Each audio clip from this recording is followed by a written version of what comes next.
Tayo po ay naririto ngayon sa bayan ng Dipakulaw, sa lalawigan ng Aurora.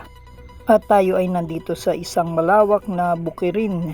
Ang nakapaligid na barangay po dito ay Buena Vista, Salay, Dimabuno, Sapang Kawayan, pati rin Puangi yata. Itong kalawakang ito ng bukirin. Ngunit ito ay nasasakop ng Salay.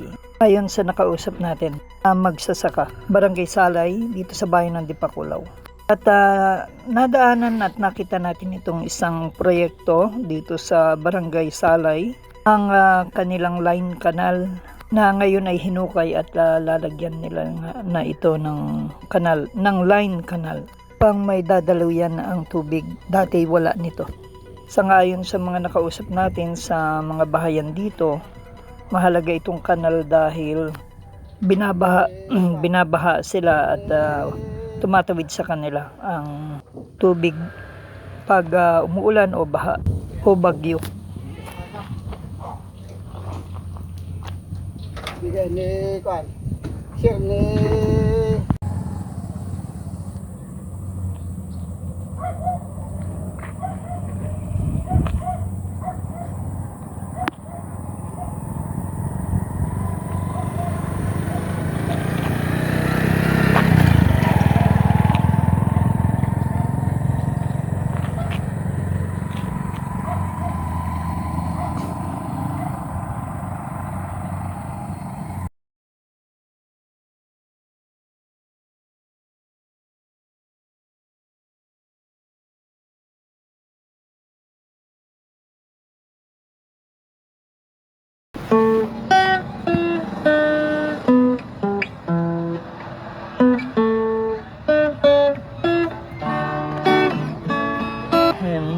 So the Holy Bible say,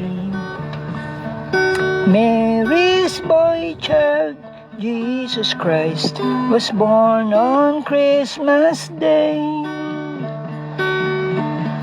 Hark now, hear the angels sing. Para sa NSK News ng NSK TV Channel, Narciso Co reporting.